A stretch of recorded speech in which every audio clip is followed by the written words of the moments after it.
Webheads, comic book fans, this is my top 10 most anticipated comics for July 6, 2022. I'm Mike Spider Slayer. Welcome back to Comic Book Corner 2.0. Fans, it's never too early to start that pull list for next week, and hopefully this list helps you make decisions on what comic books to buy. Guys, let's not waste any time. Let's jump into this week's hot seat book, and this week's hot seat book goes to Poison Ivy issue 2. I don't know what it was, guys. When it came to Poison Ivy issue 1, I don't know if I was tired, half asleep. For some reason, I couldn't get into this book as much as I wanted to. The artwork was pretty cool, something different, but I just wasn't a huge fan of it. So I'm going to see what this second book has to offer, the direction that this book is truly going in. It seems like she has lost her connection to the green, and she's committing murder, and we got cops going after her. So I don't know. We'll see what happens. This one is 32 pages, $4. Guys, tell me what you thought of Poison Ivy issue 1 in the comments section below. All right, the book that's on the rise is The Amazing Spider-Man issue 5. Now, I could have easily put this in the countdown itself, but I felt like this book has been getting better for me instead of worse. From the first issue to this issue, or to issue 4, I felt like it's been steadily rising, and I feel like issue 5 is the point where we're going to get this climactic part when it comes to Spider-Man facing off against Tombstone. What I really like about Spider-Man right now, not necessarily the artwork, but I love the desperation that Zeb Wells has put into Peter Parker. He feels like a desperate character because he's being threatened, and I felt like we didn't get that in Nick Spencer's run all that much, right? And then I also love the character development of Tombstone, and we felt like we didn't really get any villain character development in Nick Spencer's run either. So I feel like that even though maybe this initial story arc might be a little bit of a stall tactic to get to the point where we want to find out with the past 6 months of Peter, I feel like it's a cool opening arc to get things going when it comes to Spider-Man, if that makes any sense. This is legacy numbering 899, 28 pages, $4.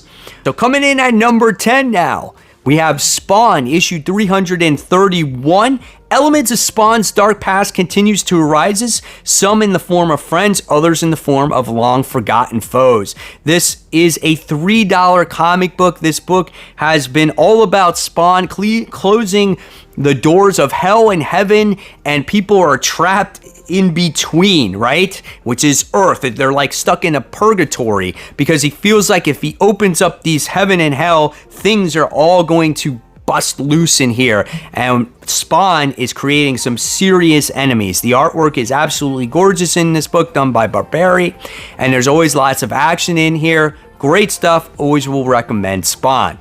Moving on to number 9, we have the continuation of Saga. This is issue 60. Always a great book when it comes to this series. However, I always will tell this to people that have never read Saga before.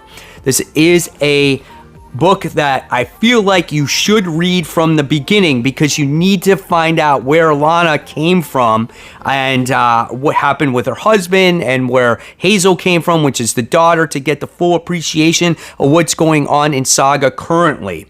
This is a great book, a fun fantasy, galactic type of story.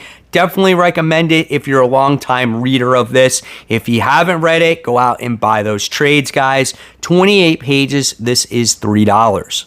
Coming in at number 8, we have DC versus Vampires. This is issue 7. This is the second arc to this story. There's 12 parts altogether. What you got in issue 6 was absolutely outstanding, and it had to do to a connection with Nightwing. I mean, it was so well done. If you have not read this book and you can't find any of the copies on the shelf, I definitely say wait for this book to come out in trade. Read it in trade. It's all about your DC heroes and villains being vampires, and you don't know who's a vampire, who's good, and they have to stop the Lord of the Vampires. So awesome. I really recommend this book. I love the artwork. It has a distinctive feel to it. 32 pages, and this one's $4. Moving on to number 7, another horror book. It feels like it's taken forever for Ghost Rider issues to come out. This is Ghost Riders issue 4. This has to do with Johnny Blaze, who was in a small town. He was married, he got kids, and his Ghost Rider was held inside him. The demon was held inside him for some apparent reason, and then it wound up coming out. And now it comes out when he doesn't expect it. He doesn't know when he is going to fight certain monsters and when it's going to happen. He finds himself blacking out for days, and he wakes up in other places. It's almost like a Hulk effect, and he always has to battle these crazy ass demons. We got these, I think, some supernatural police that is going after him, and one of the people that is along with the ride is a supernatural abilities that can see things that will happen to somebody in the future, but it's very dark things. Dude, it's just a weird out book, and it's awesome. I definitely recommend this. Legacy numbering, 250, kind of a milestone. 28 pages, $4. Next, coming in at number 6, pretty good event book. It's taking place the same time as this Dark Crisis or this Crisis stuff that's going on. And we got Flashpoint Beyond issue 3, The Clockwork Killer chapter 3. This book is awesome because Flashpoint is in play once again. You know, Thomas Wayne Batman is in play. Bruce Wayne was his son. He wound up getting killed in this universe, and he's trying to reverse it. So things that you didn't see in Flashpoint are actually happening here in this universe. And then this time, it looks like that Superman has to pay visit to this versions of Superman and whatnot. It's pretty awesome, man. It goes, what happened to the Kryptonian and Krypton in the world of Flashpoint? Will Thomas do what he has in order to stop Superman, or has he changed? And what are those strange earthquakes now erupting across reality? So all kinds of things are happening. Obviously, Batman's behind anything that's going on, but Flashpoint was completely undone. I love this book. Jeff Johns is behind it. 32 pages, $4. Like I said, the other event book going on in DC right now, and the first issue was actually quite good. Dark Crisis issue 2. So the Justice League is dead, right? And all things are happening, and people are trying to pick up the slack. Superboy is trying to put together a team, and he just can't do it. And everyone's taking him for granted, so he puts together a bunch of second-rate heroes as a Justice League, and bad things are happening. And it first takes place in Teen Titans Tower as Deathstroke, who has recently been resurrected from the Lazarus pits, definitely kills somebody in the last issue if you haven't seen it. Very entertaining. I love the first issue. The artwork was really good. Can't wait to see what happens in issue 2, but it looks like you got Nightwing and Deathstroke possibly fighting here on the cover. This one is 40 pages, and this one is $5. Coming in at number 4, and I'm really pretty good about remembering what happens in the previous issue, but I don't remember what happened in Strange Academy issue 17.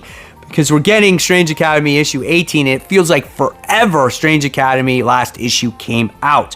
But this is the finale when it comes to this season of Strange Academy. It will return. I thought this was the last issue was the end, but I guess not. Here's what it says. Platitudes get thrown around a lot in these pages. But if you've been reading Strange Academy, you know we don't mess around. So listen up. After this issue, things will never be the same at Strange Academy. Seriously, you don't want to miss this issue. That is going to destroy you emotionally and destroy the school beyond recognition. Final issue. I think Scotty Young, Humberto Ramos have hit this book out of the park. This book has huge potential for movie, Disney Plus show, whatever is going to happen. And I think the character growth and all these characters have been awesome. He has done a wonderful job at highlighting each particular character in every single issue, getting to know the ins and outs of these characters to make you feel about these characters. Really love this. This could have very easily been an independent comic book, but he put it in the Marvel Universe, and it's done so well done. 28 pages, $4. Coming in at number 3, another horror book. You're like, Mike, you're dark, man. Get away from the horror books. I can't. I love them. This is Carnage issue 4. This is definitely a horror book at its finest. Carnage should be this type of character. He should be scary, right?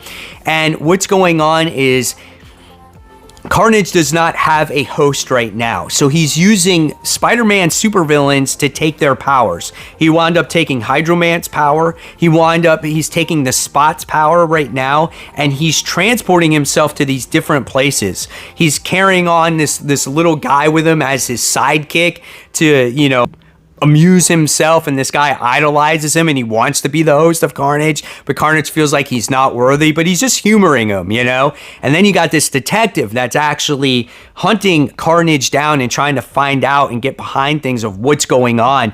And he got mortally wounded, right? And Carnage actually gave him power to be part symbiote so he continued to chase him. It's like Carnage is playing around with people's minds and whatnot. Dude, it's so good. I love this book so much. Carnage issue 4 is 28 pages, $4. Definitely recommend this. Coming in at number 2, creepy ass book, another dark book. This goes to The Closet issue 2. This one was done by James Tynion, right? I think.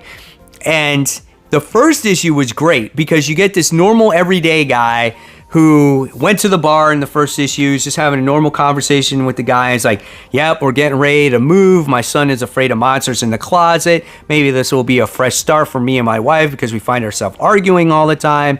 And then he goes home, and then you get to witness the kid who's afraid of the monster in the closet. And his father talks to him and says, listen, there's nothing to be afraid of. This closet's going to go away. The monster's not going to follow you. So kid's like, whatever. He goes to sleep. Freaking, the closet opens up. There comes the monster. He sits right on his chest, and the kid's freaking out. And then he disappears, and the closet goes away. And it's like he's going to the kid's new house. Dude, so freaky, dude. And the creature is nasty looking, man. He's got these big teeth, and oh my God, it's so good. I love the first issue, and you could read it in like 5 minutes, but for some reason, I was dumbfounded by this book. I was like, oh man, I just love when books do that to me, man. That's why I love this hobby so much. Sometimes just little things like that get me so excited about comics. 32 pages, $4, man. Awesome stuff. But what's my number 1? It has nothing to do with horror. This one goes to Batman issue 125, Failsafe Part 1. Here it is, guys. Chip Zdarsky, his first issue on Batman. And the artwork is done by, Jorge Jimenez. So, great team here. I think if you're going to get a street-level Batman, I think you're going to get it on this comic book because Chip Zdarsky did such a great job at Daredevil and did a great job with all the street-level villains and the gang war and all that other stuff. And it looks like we're going to be getting a new villain by the name of Failsafe. I don't know. We'll see how it goes. My fingers are crossed. I feel like, Batman's been a little bit down. We've been doing different things with him, introducing way too many types of villains and seeing if things will stick. A lot of hype behind Batman. But I want to see some really good down-to-earth storytelling now, and I'm excited for it. And this first book of the new story arc is 48 pages, $6. I do think it has a backup story with Catwoman in there, but I'm definitely looking forward to this first issue with Chip Zdarsky's run. There you guys have it. There are my most anticipated for the week. I want to know what you're most excited for in the comment section below. And guys, if you love comic book cover art and you want to vote on your favorite of the week, I got a video right here that you can check on to vote for that favorite comic book cover of the week. And of course, guys, as always, remember, keep buying, keep collecting, but always read your comic books. Guys, thank you so much. I'll see you real soon. Bye.